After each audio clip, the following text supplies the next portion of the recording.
ፍርድ ቤቶች በወንጀለኞች ላይ ተመጣጣኝ ቅጣት የሚፈረድበት፣ በውሸት ለተከሰሱት ፍትህ የሚሰፍንበት፣ ለተበደሉት ደግሞ ተመጣጣኝ ካሳ የሚወሰንበት፣ በአጠቃላይ ህግ የሚሰፍንበት ስፍራ ነው። ነገር ግን በተለያዩ ወቅት ለተጨማሪ አገልግሎት ሲውል ተመልክተናል። ታዲያ በዛሬ ቪዲዮም ፍርድ ቤት ውስጥ የተከሰቱ ለማመን የሚከብዱ አጋጣሚዎችን ልናስቃኛችሁ መተናልና አብራችሁን ቆዩ። ይህ ሰው ዴብራ ሬደን ይባላል። የስርቆት ወንጀልን ጨምሮ በብዙ የወንጀል ክሶች ተጠርጥሮ ቁጥጥር ስር ይውላል። ሬደንም ጥፋተኝነቱን በማመን ለፍርድ በሚቀርብበት ቀን ተጨማሪ እድል ሊሰጠው እንደሚገባና በአሁኑ ሰዓትም ፍጹም የተለየ ሰው እንደሆነ ለዳኛዋ ማስረዳት ይጀምራል።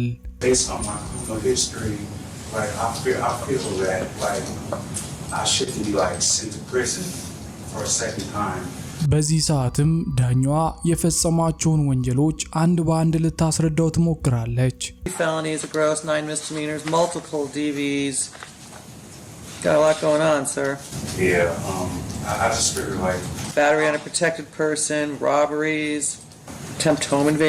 የአእምሮ እክል ያለበት ሬደንም ትላንት ያለውን ማንነት እንደተወና አደንዛዥ እጾችንም መጠቀም እንዳቆመ፣ በአጠቃላይ ከዚህ በኋላ የወንጀል ድርጊት ውስጥ እንደማይሳተፍና ወደ እስር ቤት እንዳይልኩት ዳኛዋን መማጸን ይቀጥላል።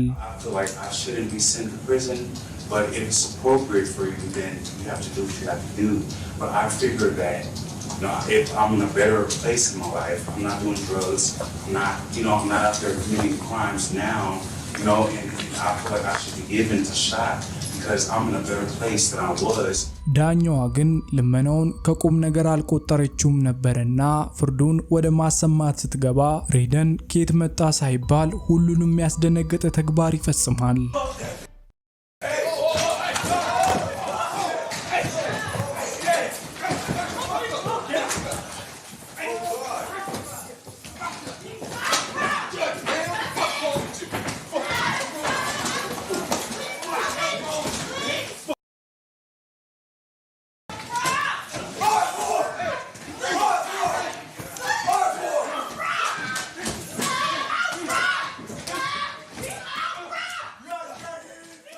ከተወሰኑት ቀናት በኋላም ሬደን በዚህ መልኩ ፍርድ ቤት ይቀርባል። ዳኛዋም በባለፈው የፍርድ ቤት ውሎ ጥቃት የደረሰባት ዳኛ ነበረች። ታዲያ በባለፈው ጊዜ ልትወስን የነበረውን ፍርድ ሙሉ ለሙሉ እንደማታሻሽልና እንደማትቀይር በመግለጽ በፈጸመው ተግባር ሬደን የግድያ ሙከራን ጨምሮ ሌሎች 13 ክሶችን ራሱ ላይ ይጨምራል።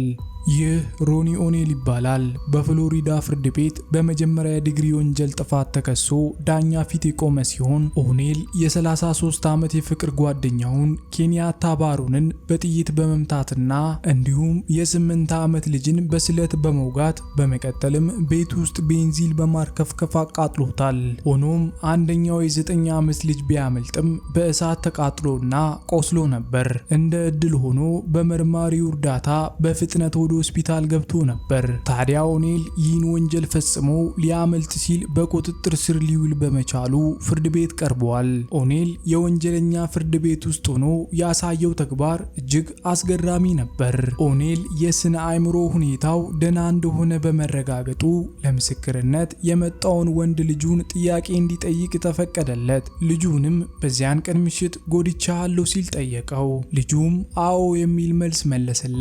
በመቀጠል እንዴት እንደጎዳው ልትነግረኝ ትችላለህ ሲለው ልጁም ደብድበኝ የሚል መልስ መለሰለት። ከዚህ በኋላም ባደረገው ነገር ወንጀል መፈጸሙን አመነ። ነገር ግን ስላደረገው ነገር ፈጽሞ አልጸጸትም፣ ይቅርታም አልጠይቅም ሲል ፍርድ ቤት ውስጥ እየጮኸ መናገር ጀመረ። I am not sorry for something I didn't do, and I am not sorry for the things I did do. በመጨረሻም ፍርድ ቤት ሊበየንበት ቆመ። ዳኛዋም ይህ አይነቱ ኬዝ ፈጽሞ አጋጥሟት እንደማያውቅና ይህም አይነቱ ድርጊት ሰብአዊነት የጎደለው እጅግ ዘግናኝ ወንጀል ነው በማለት 3 ተከታታይ የዕድሜ ልክ እስራትና ለ90 ዓመታት ጽኑ እስራት እስር ቤት እንዲቆይ ወሰነችበት። ብቻውን የቀረው የ9 ዓመቱ ታዳጊ ልጅም ለማደጎ ተሰጠ። ይህ ጆሴፍ ዚለር ይባላል። እንደ ኢሮፒያን አቆጣጠር ሜይ 1990 የ11 ዓመቷ ታዳጊ ሮብን፣ ኮርኔል እና ሞግዚቷ ሊሳ ስቶሪ በአሰቃቂ ሁኔታ ተደፍረውና ተገለው ይገኛሉ።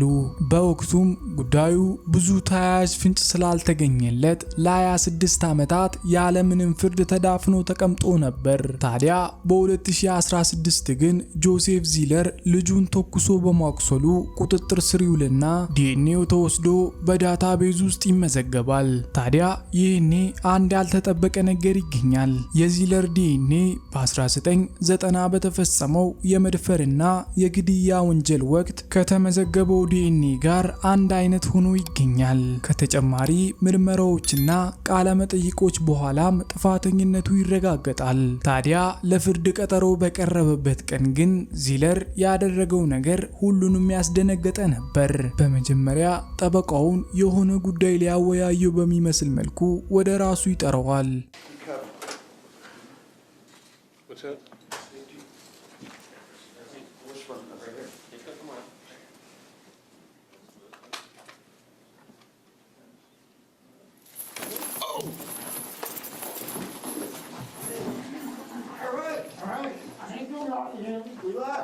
Shirley, are you okay? I'm fine. I am relaxed. Don't cough. Relax. I used to box. I've taken a lot better shots than that. Yeah, what is this? Relax, relax. Yeah. ታዲያ በመጨረሻም ፍርድ ቤቱ ዚለር ላይ የሞት ፍርድ ይፈርድበታል። The court concludes that under the laws of the state of Florida, the defendant has forfeited his right to live.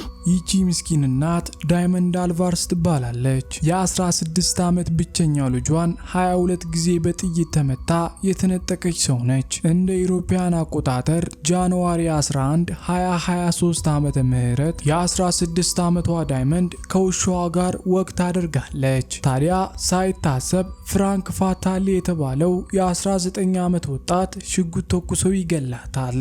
የፖሊስ ምርመራውም እንዳረጋገጠው ሁለቱም ግንኙነት እንደነበራቸውና ለመለያየት ፍቃደኛ ባለመሆኑ ጥቃቱን እንደፈጸመ ታውቋል። ታዲያ በፍርድ ቤት ሂደቱ ውስጥ የዳይመንድ እናት የልጇ ሕይወት በክፉ ሰው በመነጠቋ ምን እንደተሰማት መግለጫዋን እየሰጠች ባለችበት ወቅት ፍራንክ እየሳቀ ተመለከተችው።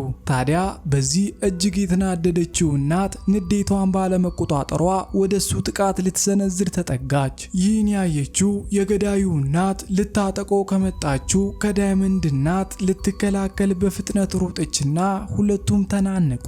በመጨረሻም ፖሊስ ትንቅንቁን ተከትሎ ሁለቱንም እናቶች በመለየት በፍርድ ቤት ውስጥ የነበረውን ያልታሰበ ሁኔታ በማብረድ ዳኛው ፍራንክ በፈጸመው አሰቃቂ ወንጀል ቅጣቱን አስተላለፈበት። በመጨረሻም ፍራንክ የ45 ዓመት እስራት ተፈረደበት። ይህ ሰው ባስዌብ ይባላል። በነፍስ ማጥፋት ሙከራ ወንጀል ተከሶ ፍርድ ቤት የቀረበ ሲሆን ታዲያ ለ3 ወር ታስሮ በነበረበት እስር ቤት ውስጥ ተቀጥሮ የሚሰሩ 2 ሰራተኞችን ለመቅጨት አስቦበት መኪናውን በፍጥነት ወደ እነሱ በመንዳት ሊገላቸው ሞከረ በሚል ነበር የተከሰሰው። ታዲያ አንደኛው ሰው ከመኪናው ቢያመልጥም ሌላኛው ግን ክፉኛ ተጎድቶ ነበር። ታዲያ ሁኔታውን በቦታው የነበረው የደህንነት ካሜራ እንደዚህ ቀርጾ አስቀምጦታል።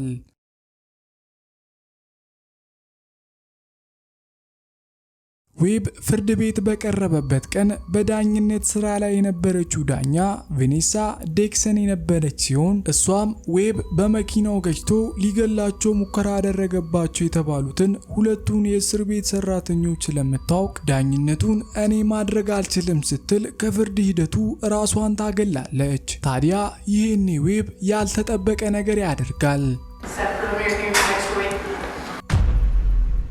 ዌብ በዚህ ድርጊቱ ብቻ አላበቃም። በሌላም ቀን በወንጀለኞች ማቆያ ማዕከል ውስጥ ከሌሎች እስረኞች ጋር ሌላ ሁከት ይጀምራል።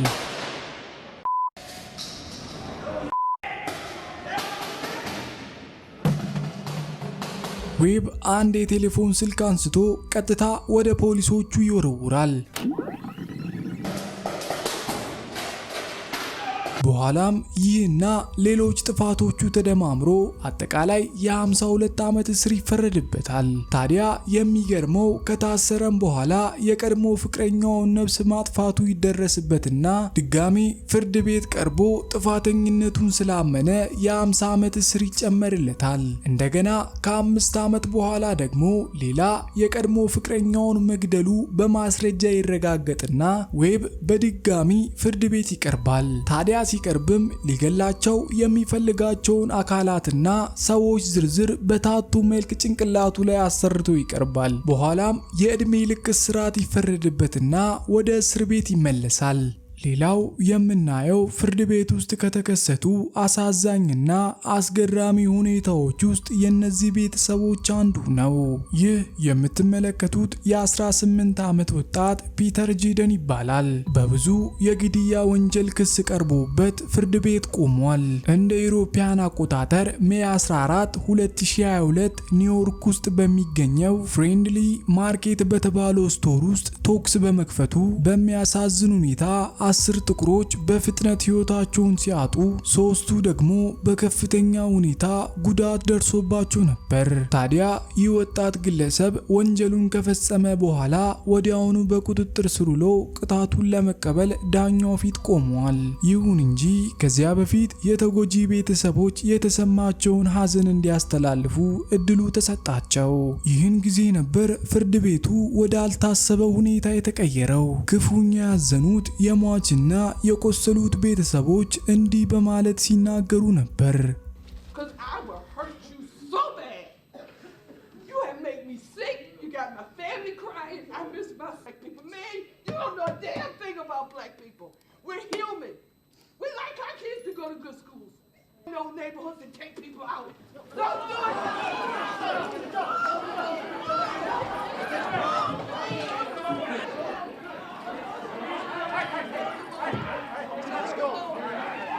ከዚህ በኋላ ነገሮች ለመረጋጋት ደቂቃዎች ከፈጀ በኋላ በድጋሚ ወደ ዳኛ ፊት ተመለሱ። በመቀጠል ወንጀለኛው ፒተር ስለተሰማው ነገር መናገር ጀመረ። በዚያን ቀን አዎ አስከፊ ነገር ፈጽሜያለሁ። ያንንም ያደረኩት ጥቁሮች ስለሆኑና በጥላቻ ተነሳስቼ ነው። እናም ማንም ሰው እኔ የሰራሁትን ወንጀል እንዲፈጽም አልመክርም ሲል መግለጫውን ሰጠ።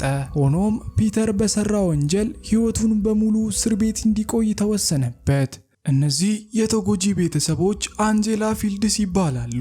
በደቡብ ካሮላይና ኦገስት 2019 የ19 ዓመቱ ሊንዲ ጆንስ እና ታናሽ ወንድሙ ጄለን ጆንስ በ18 ዓመቱ ዊሊያን ቶዋን ፊልድስ ላይ የግድያ ወንጀል በመፈጸም ክስ ተመስርቶባቸው ፍርድ ቤት ቆመዋል። ታዲያ አንድ ልጃቸውን የተነጠቁት የሟች ወላጆች እናት አንጀላ ፊልድስ እና አባት ዊልክሌ ፊልድስ ስለተሰማቸው ሐዘን መግለጫ በመስጠት ላይ ሳሉ ነበር። ታዲያ እናት ቅስሟ ተሰብሮ እያለቀሰች በምታወራበት ጊዜ ህመሙን መቆጣጠር ያልቻለው አባት እየሮጠ በመምጣት ወንጀለኛው ላይ ጥቃት ለመሰንዘር ይሞክራል። ሆኖም ፖሊሶች ለማስቆም የተቸገሩ ቢሆንም በመጨረሻ ግን ሊለዩት ቻሉ።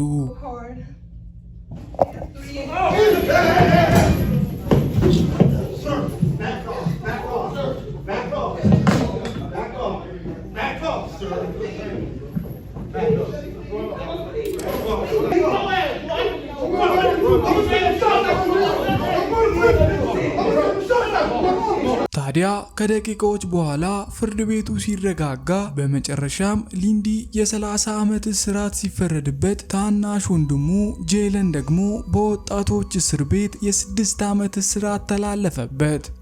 የነዚህ ደግሞ ይለያል። ባል የቀድሞ ሚስቱን ከሶ ሁለቱም ፍርድ ቤት ይገኛሉ። ታዲያ ባልየው ክሱን ጨምሮ ሙሉ ሁኔታውን ለፍርድ ቤቱ እያስረዳ ነበር። ነገር ግን ሚስትየዋ ያለ ዳኛዋ ፍቃድ ጣልቃ ትገባና የራሷን ተቋሞ ታሰማለች። ታዲያ ዳኛዋም ዝም ልታስብላት ብትሞክርም አልሰማም ብላ ድምጿን ማሰማት ትቀጥላለች። በዚህም ምክንያት የፍርድ ሂደቱን በማስተጓጉሏ እዛው ዳኛዋ የ10 ቀን እስር ትፈርድባታለች። ይህኔ ሚስትየዋ ንዴቷ አናቷ ላይ ይወጣና ወደ ተግባር ትገባለች።